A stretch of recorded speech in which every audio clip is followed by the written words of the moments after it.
सो अभी हमारे पास पॉइंट आ रहा है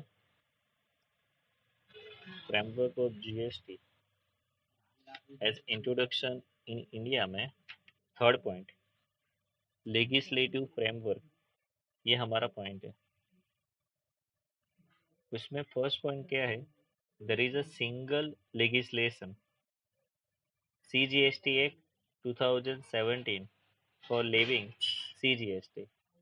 Similarly, union territories without state legislature, Andaman Nicobar Island, Lakshadweep, Dadra Nagar Haveli, Daman, Diu, and Chandigarh are governed by UTGST Act 2017।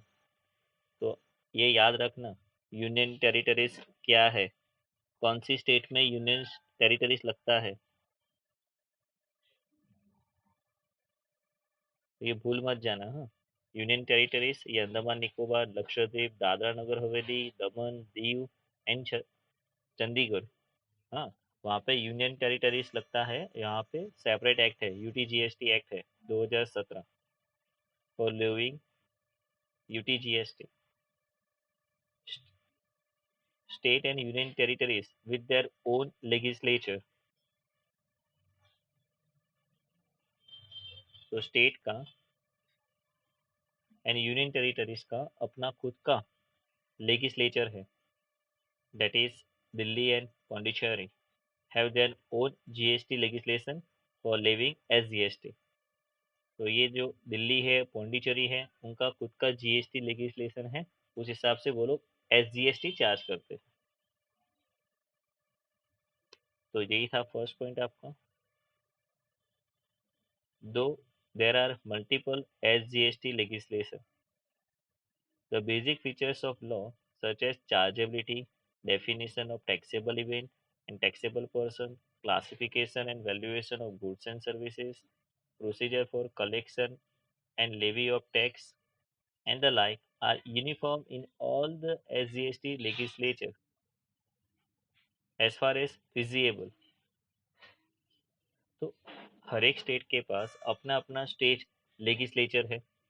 वो सब में ये सारे पॉइंट्स कॉमन है कि गुड्स एंड सर्विस पे चार्जेबिलिटी सेक्शन क्या है, टैक्सेबल इवेंट क्या है, टैक्सेबल पर्सन कौन है, क्लासिफिकेशन क्या है, उसकी वैल्यू क्या है, किस हिसाब से टैक्स कलेक्ट करना है, ये सारे फीचर्स सारे एसजीएसटी रूल्स में फिजिएबल है, कॉमन है। This is necessary to preserve the essence of dual GST. तो ये जो ड्यूअल जीएसटी का जो मेन रोल है वो प्रिजर्व करता है।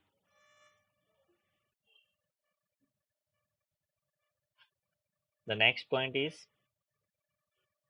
Classification of goods and services. Classification of goods and services, ये आपका फोर्थ पॉइंट है। उसमें सबसे पहला वर्ड है HSN, अंडरलाइन कर दो, MCQ में काम लगेगा। ये HSN क्या होता है? Harmonise system of nomenclature.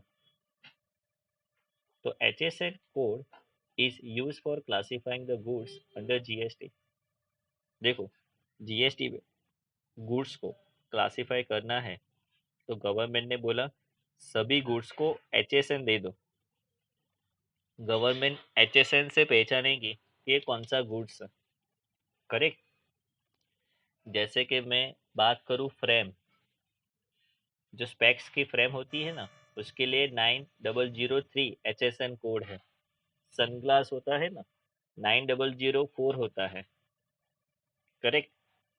ये मैंने HSN सिर्फ आपको एग्जांपल बताया। आप कोई भी बिल लोगे ना मार्केट में से और जीएसटी वाला बिल होगा तो उसमें HSN लिखा होगा। A new scheme of classification of service has been devised wherein the service of various discrepancies have been classified under various sections, headings, and groups. Each group consists of various service codes।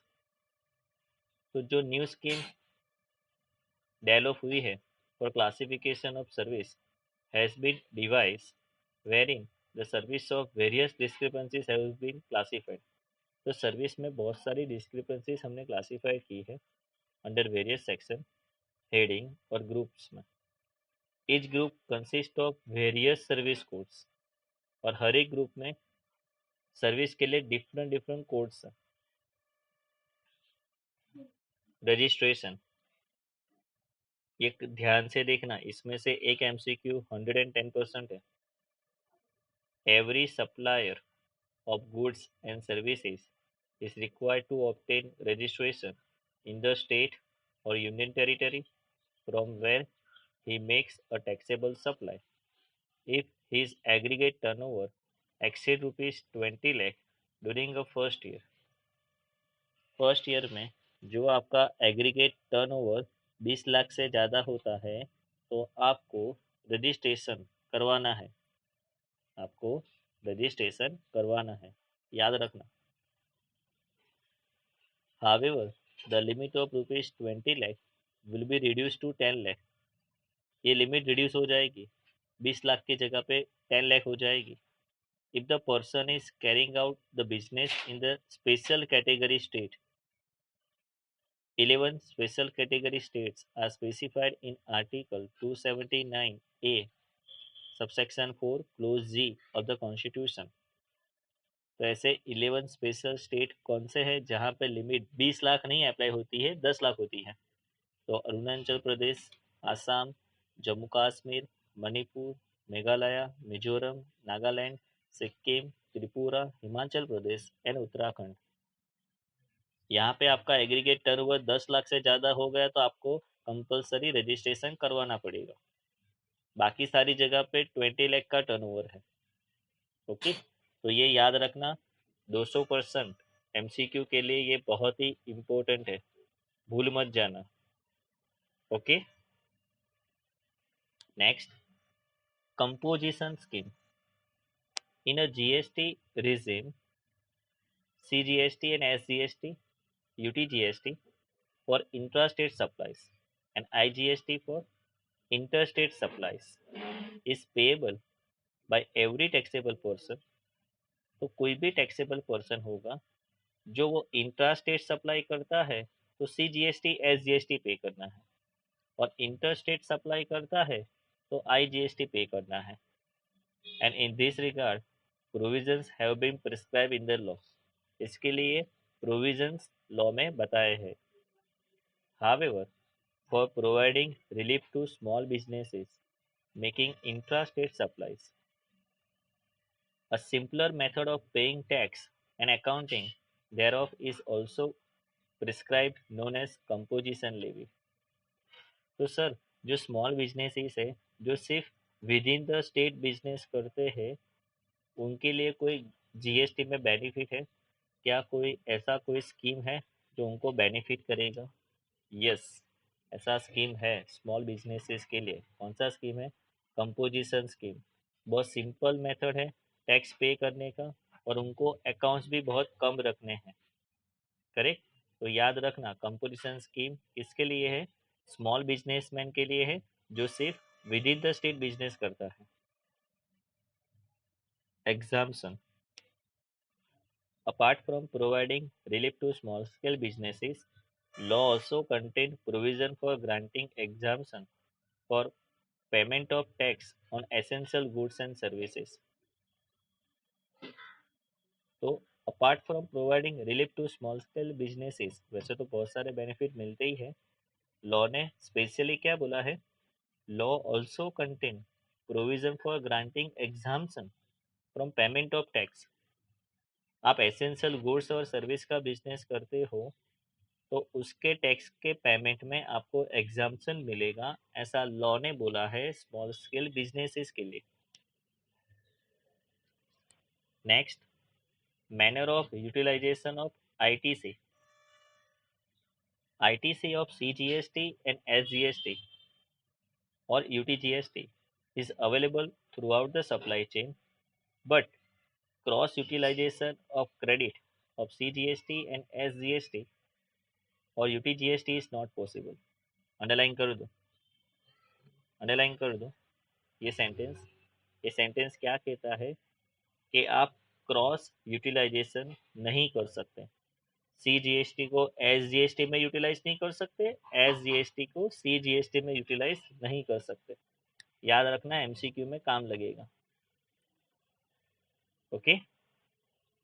However, cross utilization is allowed between CGST and IGST, SGST and IGST। Okay, तो cross utilization possible कहाँ पे है? IGST का CGST के साथ, IGST का SGST और UTGST के साथ, उनके साथ पॉसिबल है, बाकी किसी के साथ पॉसिबल नहीं है। Okay.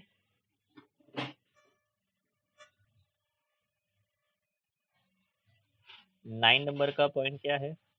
seamless flow of credit। Since GST is a destination-based consumption tax, revenue of SGST ordinarily accrues to the consuming states। तो SGST स्टेट वाला कंज्यूम कर लेते हैं। Interstate supplier in exploring state is allowed to set off available credit of IGST, CGST and SGST against the IGST payable on interstate supplies made by him। तो आपको मालूम है, आपने इंटर स्टेट सप्लाई किया तो आपको आईजीएसटी गवर्नमेंट को पे करना है, और जो आपके पास आईजीएसटी का इनपुट है तो आप सबसे पहले उसके साथ सेट अप कर दो। वो नहीं है तो सीजीएसटी और एसजीएसटी के साथ सेट अप कर दो। Okay. The buyer in the importing state is allowed to avail the credit of IGST paid on inter state purchase made by him. ऐसे ही मैं क्या कहता हूँ, मान लो कि आपने गुड्स इंपोर्ट किया है, गुड्स इंपोर्ट किया है तो आपको आईजीएसटी पे करना पड़ेगा। अब जब आपको आईजीएसटी पे करना पड़ेगा तो आपको ये देखना है कि आपने क्या आईजीएसटी परचेज किया है। आईजीएसटी परचेज किया है तो उसका इनपुट, और वो अभी जो गुड्स इंपोर्ट किया उसका आउटपुट, उसके साथ आप टैक्स सेट ऑफ कर सकते हो। Thus, unlike the earlier scenario where the credit chain used to break in case of interstate sale on account of non-weightable CST, under GST regime, there is a seamless credit flow in case of interstate suppliers too। कल मैंने आपको बताया था ना कि wait में क्या था, वेट वाला सीएसटी की क्रेडिट नहीं ले सकता था, सीएसटी वाला वेट की क्रेडिट नहीं ले सकता था। बट जीएसटी में क्या है, आप लोग आईजीएसटी सीजीएसटी सेट ऑफ भी कर सकते हो, क्रेडिट भी ले सकते हो।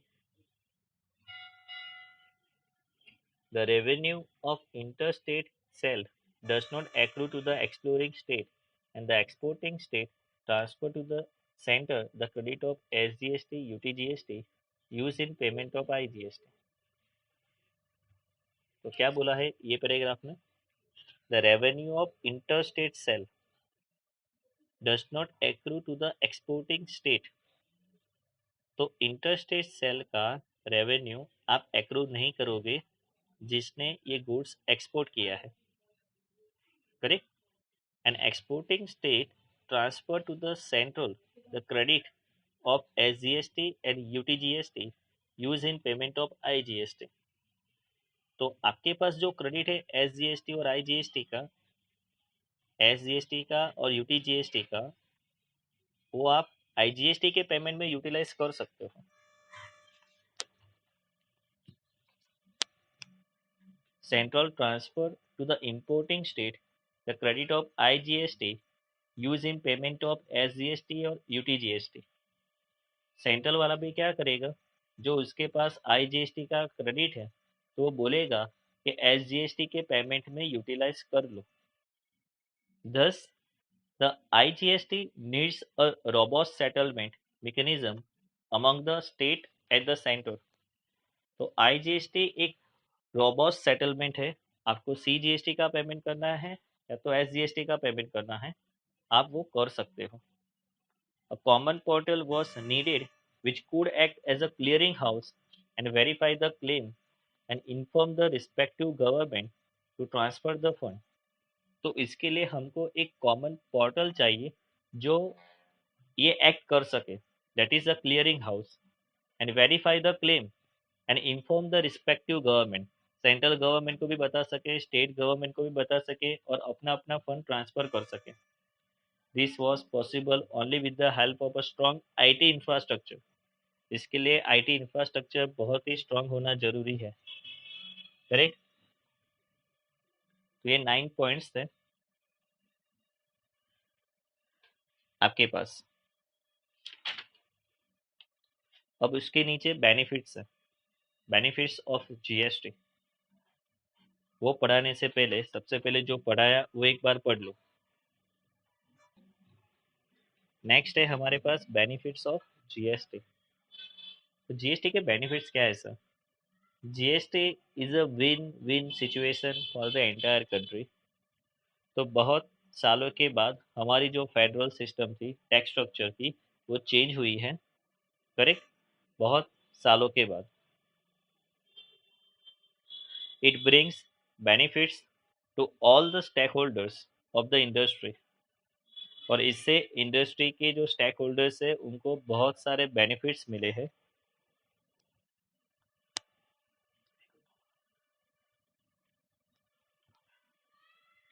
Government and the consumers. तो इंडस्ट्री है, गवर्नमेंट है, कंज्यूमर्स है, वो सबको बहुत सारा बेनिफिट मिला है। It will lower the cost of the goods and services and give boost to the economy and make the product and services globally competitive। Underline कर दो ये सेंटेंस। सबसे ज़्यादा बेनिफिट क्या हुआ है उनको कि इससे गुड्स एंड सर्विसेज का जो प्राइस है, करेक्ट, वो कॉस्ट रिड्यूस हो चुका है। कॉस्ट रिड्यूस हो चुका है गुड्स एंड सर्विसेज का, तो इकोनॉमी बूस्ट होगी। और इकोनॉमिक बूस्ट होगी तो आपका जो प्रोडक्ट है, आपका जो सर्विस है, वो ग्लोबल मार्केट में कंपटीशन में आ सकता है। ओके। तो बेनिफिट्स डिस्कस कर लेते हैं one by one. The first one is creation of unified national market. GST aims to make an India a common market with common tax rate. तो पूरे इंडिया में कॉमन मार्केट है, common tax rate लगता है पूरे India में। And procedures and remove the economic barriers. तो procedure भी कॉमन है, इकोनॉमिक जो बैरियर्स है वो हमने अभी रिमूव कर दिए हैं। दस paving the way for an integrated economy at the national level। That means पूरे नेशनल लेवल पे जो हमारा जो सिस्टम है वो एंटायरली कॉमन है, कोई चेंज नहीं होगा। ये यूनिफाइड कॉमन पोर्टल है हमारा। Next, mitigation of ill effects of cascading. मैंने आपको कल पढ़ाया था, वेट पढ़ाया था, मैंने आपको बताया था कि उसमें क्या होता था। एक सप्लायर किसी को गुड्स बेचता है तो वो गुड्स प्लस वेट लगा के बेचेगा। अब वो गुड्स जब आगे गया, वो वापस अपना टैक्स लगाएगा और अपना प्रॉफिट ऐड करेगा और वापस किसी और को भेजेगा। तो that means tax on tax होता ही जाता है, होता ही जाता है। और कंज्यूमर के पास जब जाता है वो गुड्स, वो इतना कॉस्टली हो जाता है तो कंज्यूमर को बेयर करना पड़ता था वो कॉस्टली गुड्स। यहाँ पे वो होगा नहीं, क्योंकि GST is levied only on addition of the value. पढ़ो। By subsuming most of the central and state taxes into a single tax। तो बहुत सारे सेंट्रल टैक्स और स्टेट टैक्स अभी सिंगल टैक्स हो चुके हैं, सब लोग जीएसटी में आ चुके हैं। And bye allowing a set of prior state taxes for the transaction across the entire value chain. तो पिछले स्टेज में आपने जो टैक्स पे किया है तो आने वाली सप्लाई चेन में आप उसका क्रेडिट ले सकते हो। पूरी एंटायर सप्लाई चेन में सबको इसका बेनिफिट मिलेगा except customer. It would mitigate the ill effect of cascading. तो यहाँ से आपका कैस्केडिंग इम्पैक्ट रिमूव हो जाता है। इम्प्रूव योर कॉम्पिटिटिवनेस, आप कॉम्पीट कर सकते हो किसी के भी साथ। और अपनी बिजनेस की जो लिक्विडिटी है वो आप इम्प्रूव कर सकते हो। क्यों सर, कैसे? अरे भाई, तू टैक्स देगा नहीं तो तेरा पैसा जाएगा नहीं, तो तू अपनी लिक्विडिटी इम्प्रूव कर सकता है। Next, elimination of multiple taxes and double taxation. GST has subsumed majority of existing indirect tax levied both central and state level into one tax, that is GST, which is leviable uniformly on goods and services. तो GST goods and services पे same लगता है. This will make doing business easier. इससे आपका business easily आप कर सकते हो. And will also tackle the highly disputed issue relating to double taxation of transaction as both goods and services. तो आपका जो सबसे बड़ा हेडेक था कि सर वेट के लिए वेट लॉ याद रखना है, एक्साइज ड्यूटी याद रखनी है, किसी का सर्विस टैक्स का लॉ याद रखना है, तो ये जो आपका सबसे बड़ा हेडेक था वो जीएसटी में रिड्यूस हो चुका है.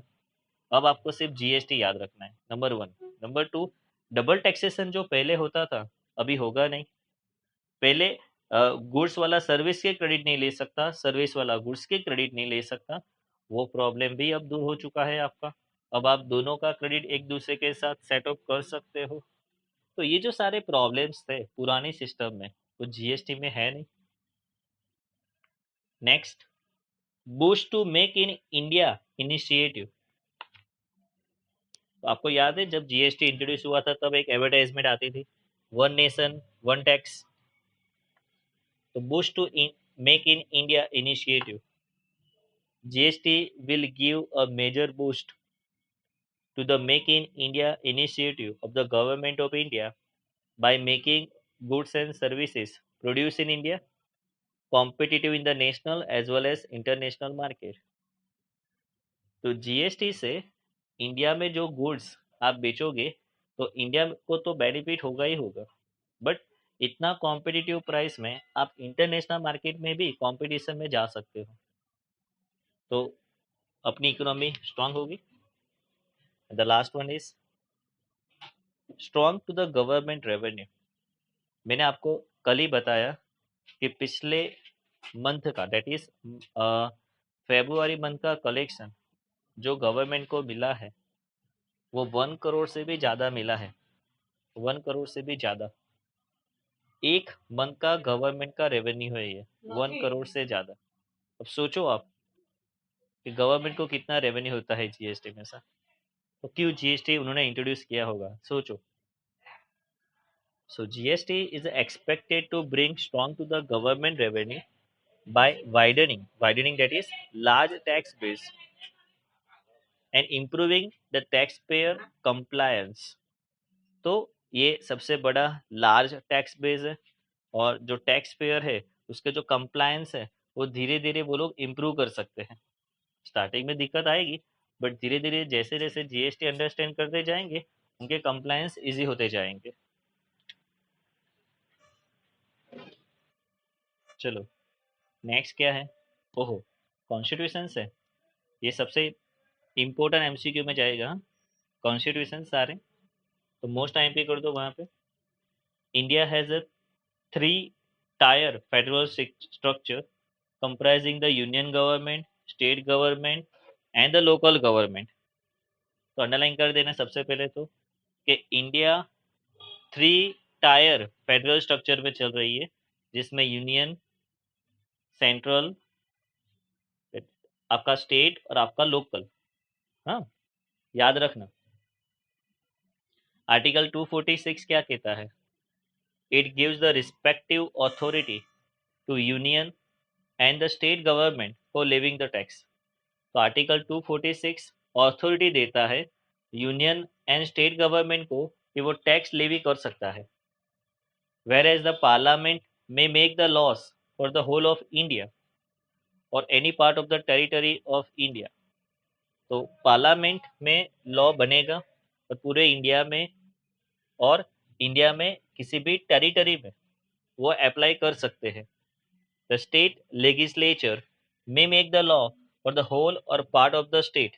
और जो स्टेट लेजिस्लेचर होते हैं वो अपने स्टेट में, पूरे स्टेट में या तो स्टेट में किसी भी पार्ट में वो स्टेट लॉ इंट्रोड्यूस कर सकते हैं. ऐसा पावर आर्टिकल 246 देता है, स्टेट वाले को भी देता है और यूनियन गवर्नमेंट को भी देता है. अब है 7th schedule to Article 246. It contained three list, जो मैंने स्टार्टिंग के फर्स्ट पेज पे ही पढ़ाए थे आपको. It contained three lists which enumerate the matters under which the union and the state government have the authority to make the laws. तो हमारे पास तीन लिस्ट है जो हमको बताते हैं कि यूनियन और स्टेट गवर्नमेंट के पास क्या अथॉरिटी है और वो कौन से लॉ बनाएंगे. सबसे पहले list one, union list. It contain the matters in respect of which the parliament, that is the central government, has the exclusive right to make the law. तो लिस्ट वन जो यूनियन लिस्ट है उसका power parliament के पास है, that is central government के पास है, वो law बना सकता है. State list, list two, it contains the matters in respect of which the state government has exclusive right to make the law. तो लिस्ट टू स्टेट लिस्ट है, state government के पास power है कि वो लॉ बना सकता है. List three, concurrent list. It contain the matters in respect of which both central and state government have power to make the laws.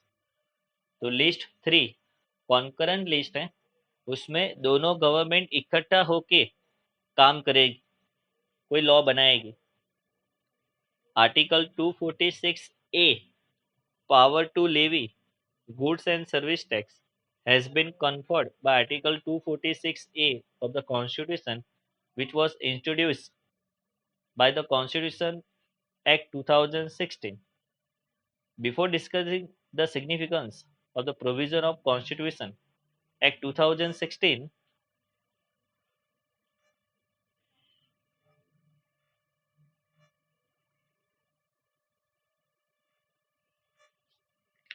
तो यहाँ पे आर्टिकल 246 हमको क्या कहता है कि आर्टिकल 246 ये कहता है कि power to levy GST, power to levy GST, correct.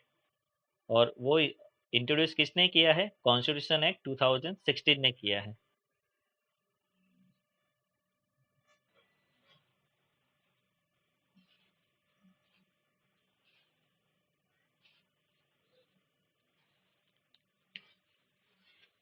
चलो अब आपके पास क्या आ रहा है? जीएसटी में बहुत सारे ऐसे टर्मिनोलॉजीज है जो आपको अंडरस्टैंड करने बहुत ज़रूरी है. मान लो कि आपकी सब्जेक्टिव एग्जाम होती तो मैं आपको 110% कहता कि ये सारी डेफिनेशन आपको रिमेंबर करना है. एग्जाम सेशन में आस्किंग है 3 मार्क्स में या 5 मार्क्स में या तो 2.5 मार्क्स में. ओके, और अभी तो आपको अंडरस्टैंड करना है, उसमें से आपको एमसीक्यू आस्किंग हो सकते हैं. सबसे पहला definition, goods, section 2 subsection 52. Goods किसको कहते हैं? Goods means every kind of movable property other than money and security. तो हर एक प्रकार की मूवेबल प्रॉपर्टी को गुड्स में कंसीडर किया गया है. किसको नहीं किया गया है? Other than money and security, सिर्फ मनी और सिक्योरिटी को नहीं किया गया है. बट इंक्लूड्स एक्सटर्नेबल क्लेम, बट उसमें एक्सटर्नेबल क्लेम है. Growing crops, growing crops that is जो खेती करते हैं, वो जो क्रॉप्स मैन्युफैक्चर करते हैं ना, वो ग्रो होता है वो. Grass and things attach to or forming part of the land, जो लैंड के साथ जो अटैच है वो सारी चीज which are agree to be serve before supply or under a contract of supply. तो जो आप सर्व कर सकते हो सप्लाई में. Okay, following points need to be noted. तो डेफिनेशन सिर्फ इतनी थी कि गुड्स किसको कहते हैं कि goods means every kind of movable property other than money and security but includes the actionable claim, growing crops, grass and things attached to or forming part of the land which are agreed to be served before supply or under a contract of supply. ये definition थी, correct. उसमें भी कोई point है वो जो आपको याद रखने हैं. The following aspects needs to be noted. Although various courts have held that the term goods includes actionable claim under VAT laws as trade practices, actionable claims were kept outside the taxation under the current law. बहुत सारी courts ने ये सोचा है कि goods के अंदर actionable claim under VAT law हम लेते थे। As a type practice, actionable claim were kept outside the taxation under the current law. But अभी जो करंट टैक्स लॉ है उसमें एक्शनेबल क्लेम हमने आउट ऑफ द साइड रखा है। Now the GST seeks to change the understanding by including the actionable claim in the definition of goods. The word but includes is an exception to the exclusion of money and securities. The word but आया है, उसका meaning क्या है कि ये definition में money और securities को आपको एक्सक्लूड करना है। Actionable claim other than lottery, betting, gambling will not be treated as supply of goods or services by virtue of Schedule 3. तो एक्शनेबल क्लेम क्या होता है? ऐसा कोई शॉर्ट टर्म आपकी एक्टिविटी जिसमें से आपको इनकम जनरेट होता है, उसका क्लेम, करेक्ट? तो वो एक्शनेबल क्लेम में वो तो बाकी के सारे एक्शनेबल क्लेम कंसिडर होंगे, सिर्फ ये कंसिडर नहीं होंगे। जो आपने लॉटरी होगी, बैटिंग किया होगा, गैम्बलिंग किया होगा, वो गुड्स या सर्विसेज में नहीं आएगा। तो ये याद रखना। यहाँ पे आईएमपी कर दो फॉर एमसीक्यू कि एक्शनेबल क्लेम में कौन सी चीज़ कवर नहीं होती है जीएसटी में। तो गैम्बलिंग, बैटिंग, लॉटरी, इसको हम कंसिडर नहीं करेंगे। Intangible like licence, copyright would continue to be cover under the goods. तो आपके पास इंटेंजिबल असेट है, आपके पास कोई लाइसेंस है, कॉपीराइट्स है, वो जीएसटी में गुड्स में कंसीडर होगा। ओके, तो ये थी आपकी गुड्स की डेफिनेशन। अब आपके पास कौन सी डेफिनेशन आ रही है? पर्सन। पर्सन किसको कहते हैं? यहाँ पे सेक्शन 2 सबसेक्शन 31 देखो, गुड्स का और पर्सन का डेफिनेशन का सेक्शन दोनों का सेम ही दिया है, जो गलत है सेक्शन चेंज कर दो, सेक्शन 2 सबसेक्शन 31 आएगा। और पर्सन का डेफिनेशन तो मैंने आपको पढ़ाया है ना, सेम 3 में नहीं पढ़ाया था? टैक्सेशन में पहले यूनिट में मैंने आपको पढ़ाया था पर्सन का डेफिनेशन। पर्सन का डेफिनेशन क्या है?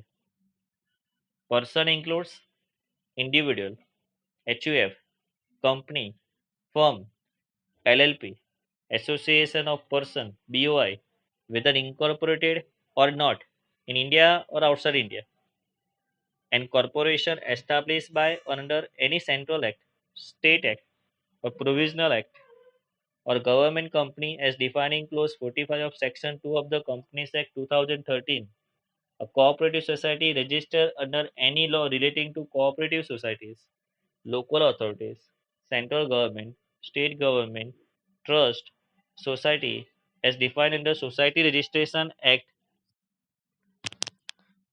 8060, every AJP not falling within any of the above। तो आप देख सकते हो पर्सन की डेफिनेशन में तो कितना बड़ा लिस्ट दे दिया उन्होंने कि पर्सन में ये सब लोग इंक्लूड होते हैं, करेक्ट? तो ये डेफिनेशन तो आपको सेम 3 में भी मैंने पढ़ाया था, हमने तो इसके बेस पे एग्जाम्पल भी किए हैं, याद हो तो।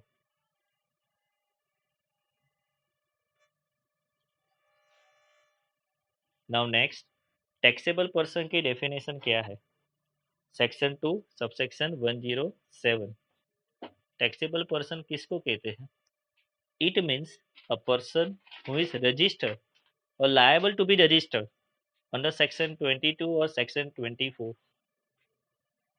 तो ऐसा कोई पर्सन जो जीएसटी में रजिस्टर्ड है, वो मैंने बोला था ना कि आपका एग्रीगेट टर्नओवर 20 लाख से ज़्यादा होगा, 20 लाख से ज़्यादा, तो आपको जीएसटी में रजिस्ट्रेशन लेना है। तो जीएसटी में जिसका रजिस्ट्रेशन है उसको टैक्सेबल पर्सन कहते हैं और is likely to be registered. और जो लायबल है रजिस्ट्रेशन के लिए उसको भी टैक्सेबल पर्सन कहते हैं। Every supplier shall be liable to be registered under GST law in the state or union territory from where he make any taxable supply of goods or services or both, if his aggregate turnover in a financial year exceed the specified limit 20 lakh और 10 lakh refer under section 22।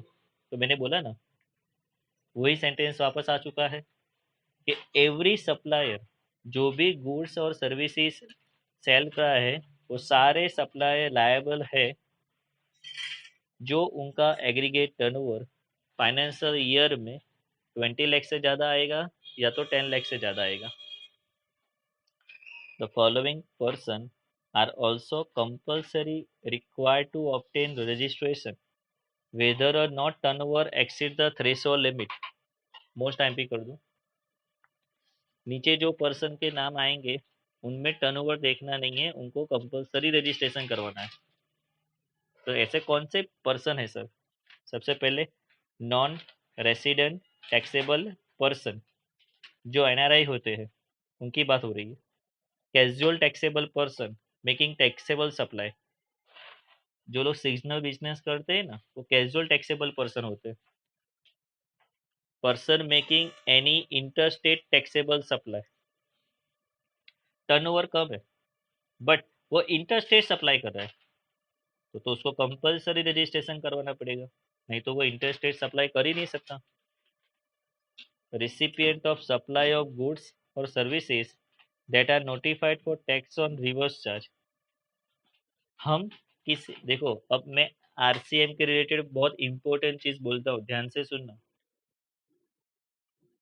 Unregistered person के पास से कोई registered person goods purchase करे या service purchase करे तो उसके behalf में हमको गवर्नमेंट को टैक्स देना पड़ेगा, जिसको कहते हैं reverse charge. I again repeat, unregistered person के पास से कोई रजिस्टर्ड पर्सन गुड्स या सर्विसेज परचेज करता है तो सामने वाले के बिहाफ में हमको गवर्नमेंट को टैक्स देना पड़ेगा, जिसको कहते हैं reverse charge. Okay, person such as agent who make taxable supply on behalf of other taxable person। तो अदर टैक्सेबल पर्सन के बिहाफ में कोई एजेंट गुड सप्लाई कर रहा है तो उसका भी रजिस्ट्रेशन कंपलसरी है। Electronic commerce operator and person effecting supply through them, तो जैसे ये अमेजोन है, फ्लिपकार्ट है, ये लोगों की बात हो रही है। Person supply online information and database assess, ये OIADAR का फुल फॉर्म है, online information and database access or retrieval services from a place outside India to an unregistered person in India। तो आपको मालूम है कि फॉरेन कंट्री से काम आता है, यहाँ पे पीपल काम करते हैं क्योंकि इंडिया में तो बहुत सारा मैन पावर का सोर्स है। तो इंडियन पीपल जो काम करते हैं, पर ये ऐसे इंडियन पीपल जो काम करते हैं वो अनरजिस्टर्ड है, तो उनको ये काम करना है ना, तो गवर्नमेंट क्या कहती है, आपको कंपलसरी रजिस्ट्रेशन करवाना पड़ेगा।